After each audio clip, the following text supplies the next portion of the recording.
Bismillahirrahmanirrahim. Assalamualaikum warahmatullahi wabarakatuh.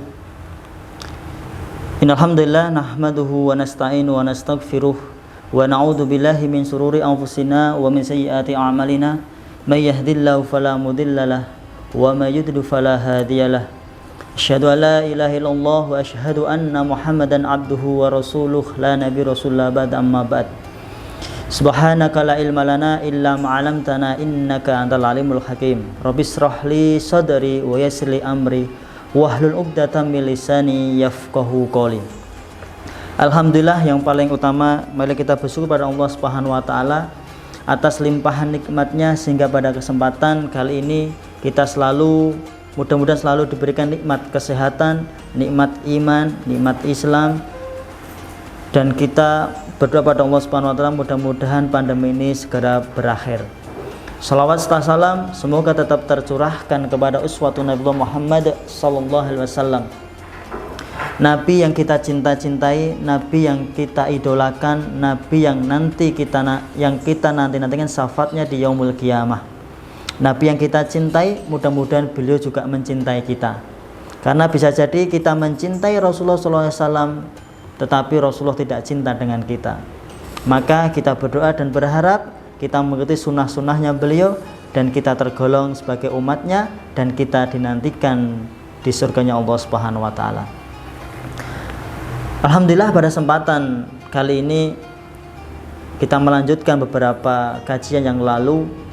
Maka sebelum kita melanjutkan kajian yang lalu, maka yang pertama kita harus bersyukur pada Allah Subhanahu wa taala. Ada 3 hal dalam kita bersyukur pada Allah Subhanahu wa taala. Yang pertama, kullu nikmatin la tuqaribu ilallah fahuwa baliyah. Setiap kenikmatan yang tidak mendekatkan kepada Allah Subhanahu wa taala maka akan menjadikan sebuah musibah. Setiap kenikmatan apapun yang Allah berikan kepada kita berupa kesehatan, berupa harta, berupa apapun keinginan yang kita butuhkan itu selalu ada. Tetapi kalau tidak untuk mendekatkan kepada Allah Subhanahu wa taala maka akan jadi sebuah musibah. Musibah untuk dirinya, musibah untuk keluarganya dan yang lainnya. Maka ketika kita diberikan nikmat kesehatan, bagaimana nikmat kesehatan itu untuk taat kepada Allah Subhanahu wa taala. Kita diberikan kemudahan bahwa harta kita banyak, tapi bagaimana harta itu untuk apa? Untuk dekat dengan Allah Subhanahu wa taala. Untuk apa? Untuk selalu disedekahkan kepada fakir miskin, diinfakkan pada fisabilillah dan lain sebagainya. Ini adalah bukti bahwa kita tuh bersyukur kepada Allah Subhanahu wa taala. Yaitu apa? Pertama adalah mendekatkan kepada Allah Subhanahu wa taala dengan apa ya? Dengan kita selalu taat kepada Allah.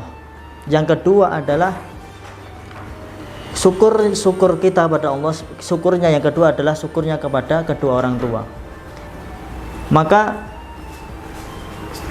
syukur kita tidak diterima sama Allah Subhanahu wa taala sebelum kita bersyukur pada kedua orang tua kita. Ada air ASI ibu kita yang telah meneteskan pada diri kita, yang itu harus kita balas. Ada keringat ayah kita untuk mencari nafkah, untuk membesarkan kita, itu yang harus kita balas. Ada jerih payah, doa-doa orang tua itu yang menjadikan kita itu hebat. Bukan karena kita cerdas, bukan karena kita hebat, tetapi karena Allah yang telah memudahkan urusan kita. Karena ada doa-doa dari orang tua kita, di sujud di tengah malamnya, di sujudnya, di kesehariannya, dia mendoakan kita tanpa kita tahu, tanpa kita sadari bahwa setiap yang kita miliki saat ini itu adalah ada doa-doa dari kedua orang tua kita. Maka jangan pernah kita lupakan. Yang ketiga adalah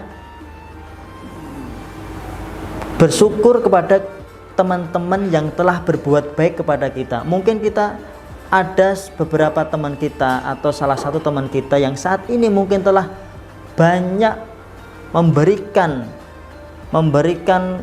kebaikan-kebaikan yang dulunya. Maka dulu telah memberikan sesuatu kepada kita, kemudian kita bisa sukses seperti ini, kita bisa lebih baik daripada sebelumnya. Maka balaslah kebaikan-kebaikan teman-teman kita yang telah lakukan pada diri kita. Kalau kita tidak bisa membalas dengan harta, maka balaslah dengan doa-doa di tengah malam kita, di sujud kita, di 5 waktu kita sholat. Doakan, panjangkan lisan kita untuk mendoakan teman-teman kita yang mungkin dulu pernah berjuang, yang dulu pernah berjuang berdakwah dan telah menolong kita. Itu harus kita doakan. Ini adalah bagaimana mensikapi syukur kita pada Allah Subhanahu wa taala. Mudah-mudahan dengan kita bersyukur pada Allah Subhanahu wa taala, Allah akan melebihkan, Allah akan melipat gandakan, Allah akan la in syakartum la azidanakum wa la in kafartum inna adzabi lasyadid. Kalau kita bersyukur pada Allah Subhanahu wa taala, maka Allah akan tambah nikmatnya. Nikmat kesehatan Allah kasih tambah. Nikmat harta Allah kasih tambah. Tetapi kalau kita kufur, maka azabku sangat pedih. Maka dengan kenikmatan yang telah Allah berikan kepada kita, bagaimana nikmat itu berubah menjadi sebuah kenikmatan yang begitu berkah, yang Allah ridhoi, yang penuh dengan keberkahan, yang kita nikmati dalamnya dan kita masuk surga. Alhamdulillah, itu 3 tadi. Nikmati dulu apa yang telah kita miliki, syukuri dan tetap ikhtiar,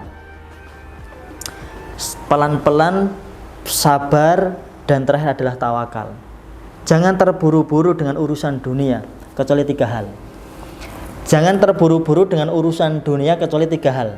Karena mungkin kita mati-matian mencari harta, kita mati-matian memburu dunia ini, tetapi kita lupa akan 3 hal ini. Maka jangan terburu-buru, karena al-ajalatu min amali syaiton. Tergesa-gesa adalah perbuatan dari syaitan. Maka setiap amal kegiatan kita kalau diawali dengan tergesa-gesa, pasti ada yang lupa. Pasti itu adalah ada campur tangannya setan, sehingga kemerungsung, ya, jadinya tidak sempurna, tidak maksimal. Maka kecuali 3 hal ini yang harus kita perhatikan. Yang pertama adalah beramal soleh. Jangan terburu-buru dengan urusan dunia kecuali 3 hal. Yang pertama adalah beramal soleh. Amal soleh ini harus segera, jangan ditunda-tunda. Karena ada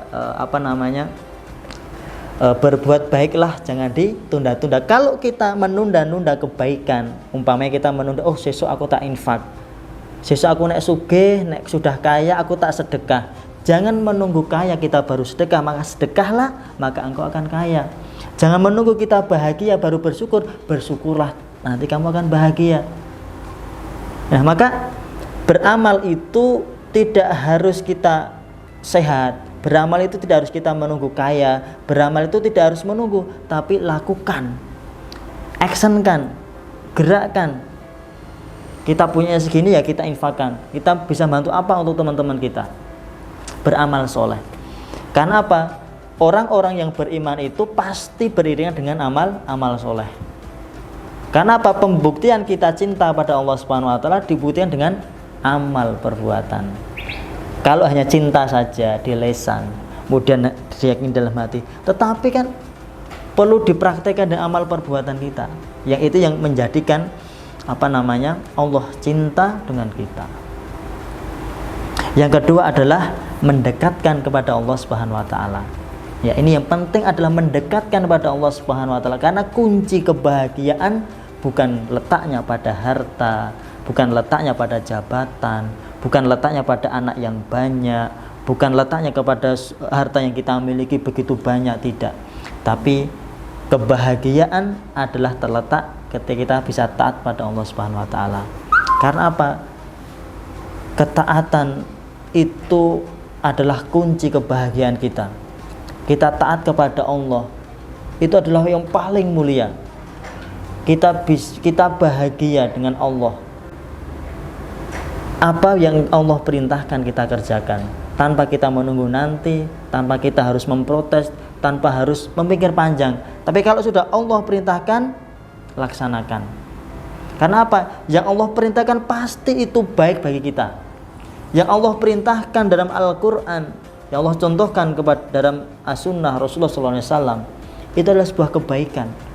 Maka kalau kita cinta kepada Allah, Buktinya mana kalau kita cinta pada Allah Subhanahu wa taala?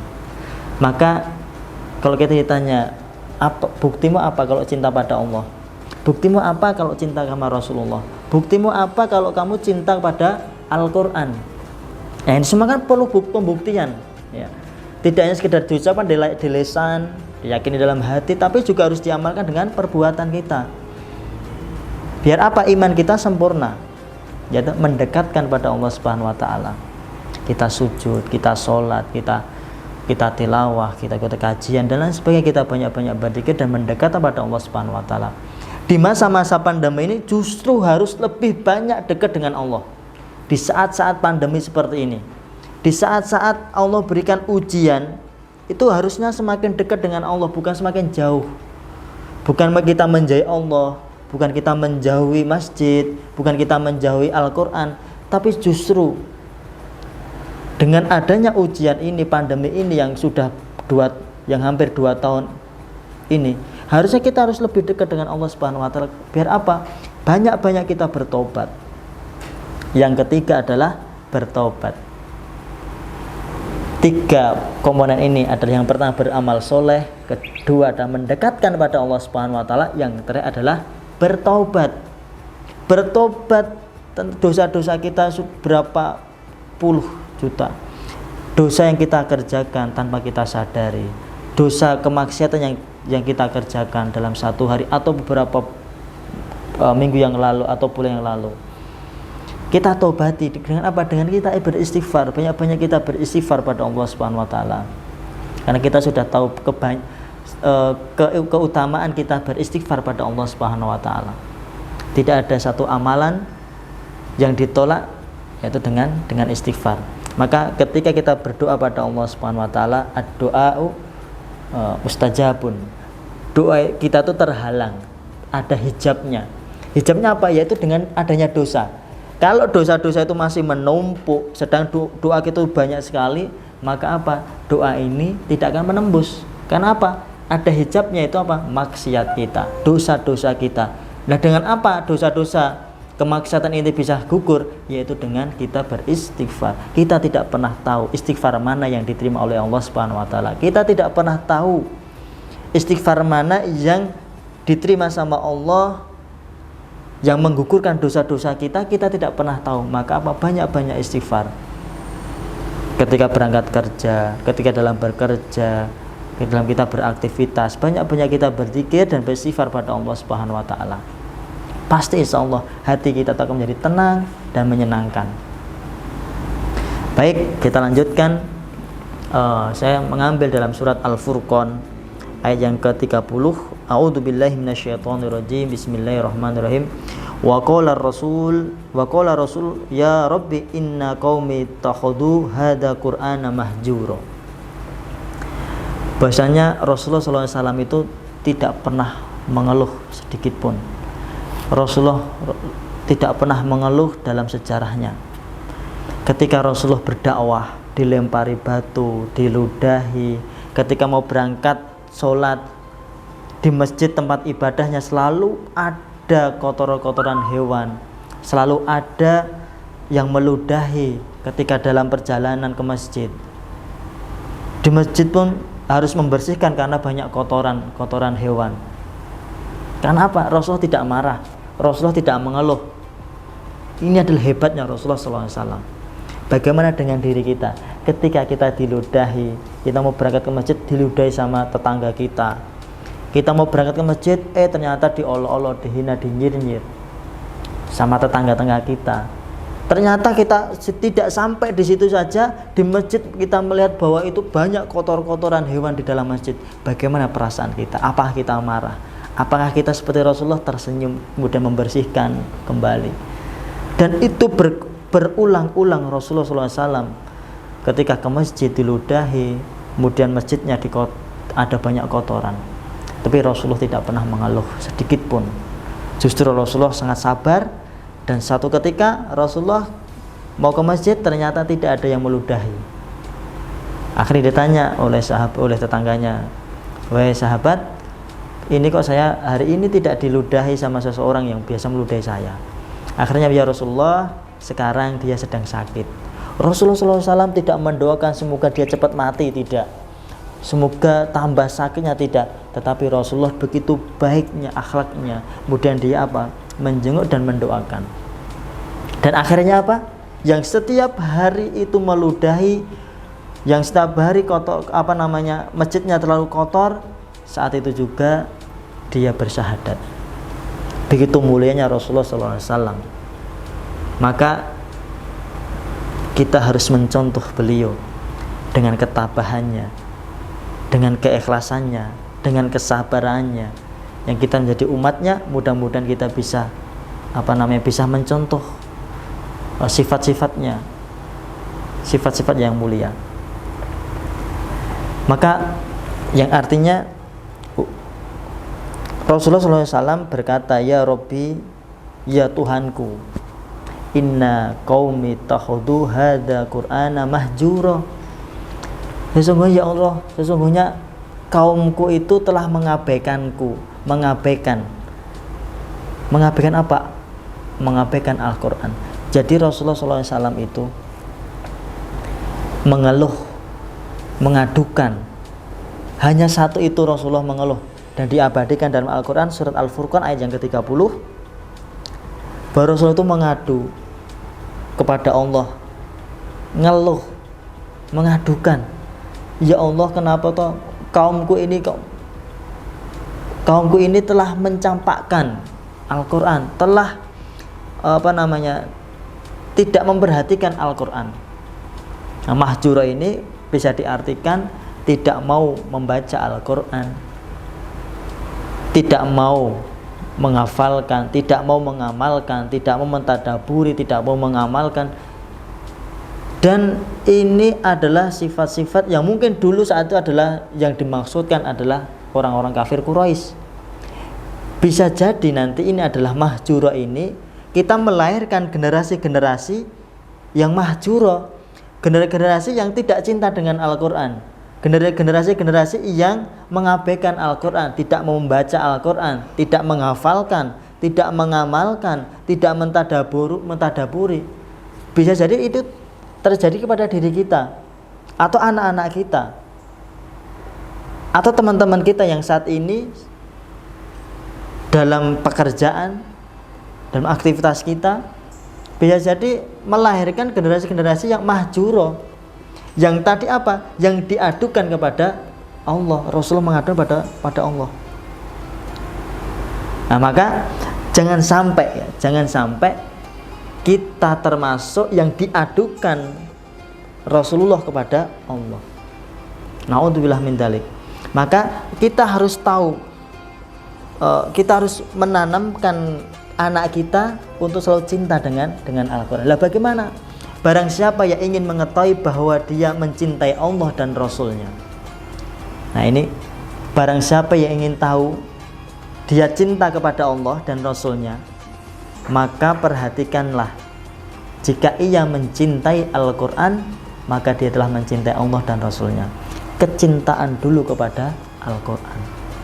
Kalau kita sudah cinta kepada Al-Quran, tidak disuruh membaca Al-Quran, tidak usah diperintahkan, itu Al-Quran sudah, anak-anak kita ataupun kita sudah menjadi sebuah kebiasaan. Menangislah jika dalam satu hari kita tidak pernah membaca Al-Quran. Menangis, harus kita menangis, harus kita bersedih kalau sampai Al-Quran ini tidak kita baca dalam satu hari. Mungkin gini, kita dalam bekerja pasti HP itu selalu terus kita pegang, harus kita kantongi. Bagaimana HP yang kita miliki ini dengan Al-Quran yang kita cinta ini? Lebih berharga mana? Lebih cinta kita pada HP dengan Al-Quran, lebih cinta mana kepada duanya ini? Bayangkan kalau HP kita tertinggal, kita mesti terburu-buru segera mengambil HP yang tertinggal di rumah saat kita kerja. Tapi kita tidak pernah mengambil kalau Al-Quran kita tertinggal dalam mobil atau dalam rumah. Tidak pernah mengambil. Nah maka berarti kita harus bagaimana cintanya kita pada Al-Quran, yang Al-Quran ini yang nantinya bisa membahagiakan kita. Nah, maka Al-Quran yang kitab suci Al-Quran ini yang nantinya adalah sumber kehidupan. Jadi anak-anak kita, putra-putri kita itu yang kita banggakan saat ini, jangan kita terlalu bangga. Anak tidak pintar nggak apa-apa. Anak kalau sukses itu tidak harus pintar. Ranking kemudian sukses itu tidak harus anak itu pintar. Justru bahwa anak itu ketika dia dekat dengan Al-Quran, justru dia yang akan membahagiakan dan akan menyelamatkan di akhirat. Justru yang Al-Quran inilah yang besok akan menyelamatkan kita di akhirat. Maka jangan sampai kita meninggalkan Al-Quran. Maka bekal terbaik dari orang tua kepada anaknya yang pertama adalah kita meninggalkan iman kita pada Allah Subhanahu wa taala. Yang kedua adalah takwa. Yang ketiga adalah Al-Quran. Maka seorang orang tua ini harus memberikan bekal 3 hal ini kepada putra-putri panjenengan semuanya. Ya, jadi kita sebagai orang tua tidak hanya sekedar kita mengandung, kemudian membesarkan, menyekolahkan, membiayai hidupnya, tapi kita meninggalkan tanpa kita memberikan bekal sebuah keimanan pada Allah Subhanahu wa taala. Itu sangat besar, salah besar. Maka yang terpenting adalah iman kita pada Allah Subhanahu wa taala. Kalau sudah cintanya kepada Allah, imannya kepada Allah Subhanahu wa taala lebih tinggi dibandingkan yang lainnya, maka dia akan taat kepada kedua orang tuanya. Dia akan pergi ke masjid, dia akan selalu dihormati. Dengan dia takwa pada Allah. Karena fatazawwadu fa inna khairaz zadi taqwa. Berbekallah karena sebaik-baik bekal kita adalah takwa. Yang terakhir adalah Al-Qur'an. Nah, Al-Qur'an inilah yang nanti yang akan menyelamatkan kita dari siksa api neraka. Al-Qur'an inilah yang besok akan berikan syafaat yang akan menolong kita pada hari akhirat, pada hari kiamat. Tidak ada suatu amalan apapun kecuali Al-Quran yang akan menolong kita, memberikan syafaat pada kita. Dengan Al-Quran. Maka apa? Jangan pernah berhenti dalam satu hari, jangan pernah tidak membaca Al-Quran. Jangan sampai lupa, setiap hari harus membaca Al-Quran. Kalau kita pengen bahagia, maka perbanyaklah baca Al-Quran. Kalau belum bahagia, maka banyak lagi. Kalau kita dalam satu hari hanya 1 lembar, kok belum bahagia, maka banyak lagi 2 lembar. Kok belum bahagia, 3 lembar, tambah lagi. Maka kebahagiaan itu terukur seberapa banyak kita berinteraksi dengan Al-Quran. Nah, yaitu maka dekati Allah, yaitu pertama iman, kemudian takwa, kemudian Al-Quran. Maka dengan metode-metode yang sudah Allah dengan Rasulullah SAW yang telah menggambarkan dalam kitabnya bahwa mendidik anak itu harus yaitu dengan keteladanan. Yang terpenting adalah mendidik anak dengan keteladanan. Itu yang paling utama, yang paling penting. Karena anak itu pasti melihat mesin fotokopi kita. Anak itu lebih suka melihat daripada menyuruh. Kalau orang tua kita memberikan teladanan ketika saatnya ke masjid, ya ke masjid, tadarus ya tadarus, tidak usah kita suruh, anak sudah ngikut dengan kita. Keteladanan. Tidak usah anak disuruh untuk ngaji, karena kita sudah ngaji, anak ikut dengan kita ngaji. Maka keteladanan yang terpenting dalam mendidik anak adalah keteladanan kita. Bukanlah kita pengen jadi anak kita anak yang soleh-solehah. Maka kita sebagai orang tua harus menjadi, kalau bapak harus soleh, biar nanti anak jadi orang soleh. Kalau kita jadi seorang ibu harus menjadikan diri kita menjadi wanita yang solehah. Biar apa? Putra putri kita jadi anak yang solehah. Kita harus mensolehkan diri dulu kita. Kita harus memperbaiki diri kita dulu.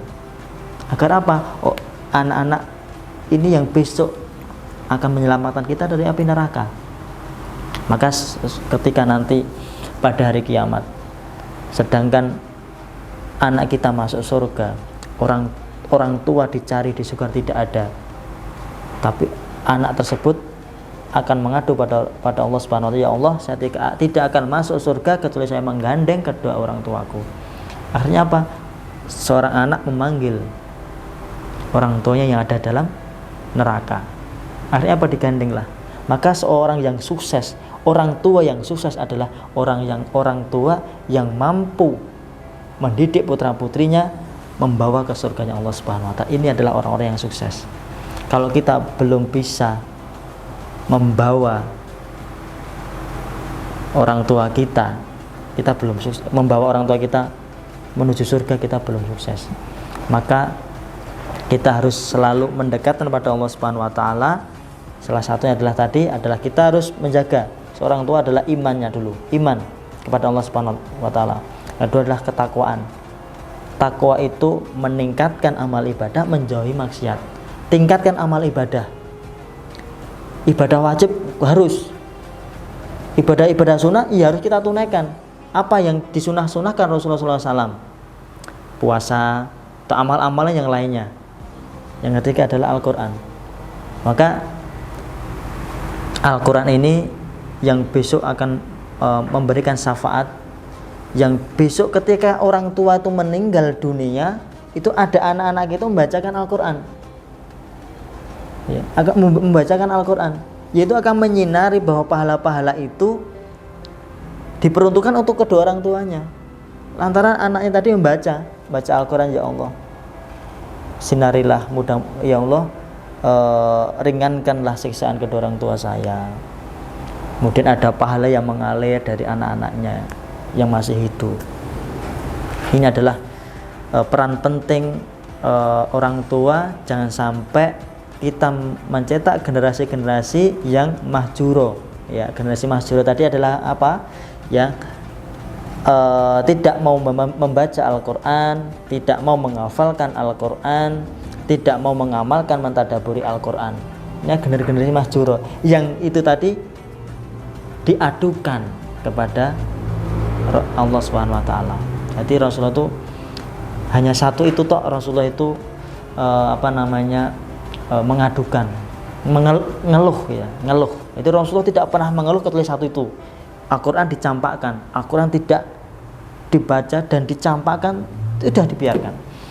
Mungkin ini yang bisa saya sampaikan. Mudah-mudahan manfaat, dan sekali lagi mudah-mudahan kita selalu diberikan nikmat kesehatan, kemudahan dalam mendidik putra-putri kita menjadi anak yang soleh-solehah, yang kelak putra-putri soleh-soleh tadi dapat mengantarkan kita menuju surganya Allah Subhanahu wa taala. Aku qouli hadza. Assalamualaikum warahmatullahi wabarakatuh.